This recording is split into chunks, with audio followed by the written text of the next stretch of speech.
নমস্কার সবাইকে রাজগীত কিচেনে স্বাগত।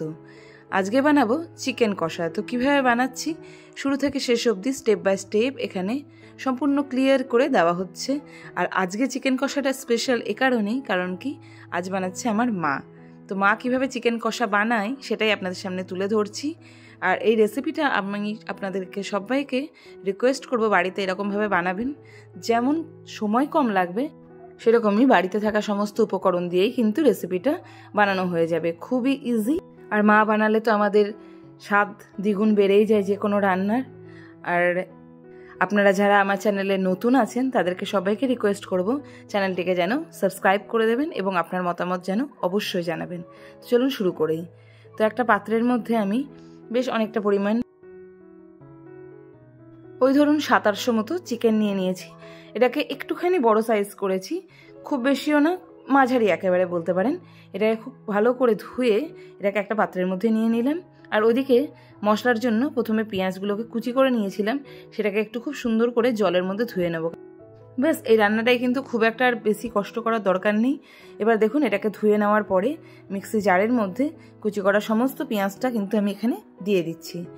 আর দিয়ে দিচ্ছি 7-8 পিস মতো গোটা রসুন, আর দিচ্ছি একটুখানি আদা, মানে যেরকম মানে আপনি চিকেনের পরিমাণ নেবেন সেই পরিমাণ অনুযায়ী কিন্তু আদা লাগবে, রসুন লাগবে, পেঁয়াজ লাগবে। আর দিলাম এর মধ্যে ঝালের জন্য কাঁচা লঙ্কা, আর দিয়ে দিলাম একটু বড় চামচের 1 চামচ মতো গোটা জিরে। এটাকে পেস্ট করে নিয়েছি। পেস্ট করে কিন্তু এটাকে দিয়ে দিলাম মাংসটার মধ্যে। এবারে দইটাকে ভালো করে ফেটিয়ে নিয়েছি মিক্সির মধ্যে, কারণ কি যদি আমি না ফেটাতাম তাহলে কিন্তু এতটা স্মুথি স্ট্রাকচার আসতো না দইয়ের। তাই জন্য ভালো করে মিক্সিতে ফাটিয়েই দইটা এর মধ্যে অ্যাড করি। আর দিয়ে দিলাম পরিমাণ মতো 1 চামচ মতো এর মধ্যে দিয়েছি হলুদের গুঁড়ো, 1 চামচ দিয়েছি কাশ্মীরি রেড চিলি পাউডার, আর একটুখানি দিচ্ছি সর্ষের তেল। এবার এটাকে কিন্তু খুব ভালো করে মাখিয়ে নিতে হবে উপর থেকে নিচে অবধি, যাতে পুরো মাংসটার মধ্যে মশলাগুলো লেগে যায়। এবং কিছুক্ষণ প্রায় আধ ঘন্টা ধরুন মেখে এটাকে রেখে দিতে হবে। তো দেখুন খুব সুন্দর করে মিলিয়ে নিয়ে এর মধ্যে দিয়ে দেবো এবারে টমেটো পিউরি। টমেটো পিউরিটাও আমি একটুখানি বেশি পরিমাণ দিয়েছি, যাতে মাংসটা একটুখানি টকটক বেশি হয়। দই দেওয়া আছে আর একটু টমেটোও দিচ্ছি। তো এটাকে ভালো করে দেখুন মিশিয়ে নিলাম।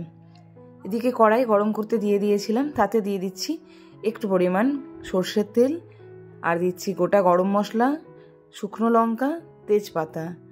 এবারে মাখিয়ে রাখা যে চিকেনটা ছিল সেটাকে কিন্তু এর মধ্যে দিয়ে দিলাম। এবারে আমি এর মধ্যে দিয়ে দেব স্বাদ মতো নুন।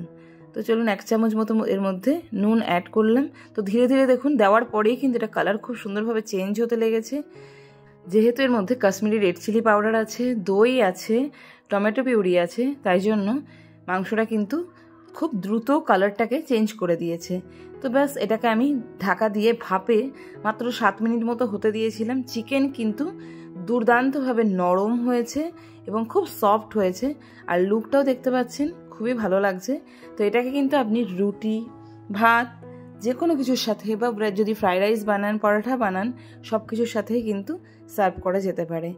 তো আপনাদের আমার যদি ভিডিওগুলো ভালো লাগে তো রিকোয়েস্ট করবো যেন আমার চ্যানেলটিকে সাবস্ক্রাইব করে দেবেন, আর আপনার মূল্যবান মতামত যেন আমাকে অবশ্যই জানাবেন।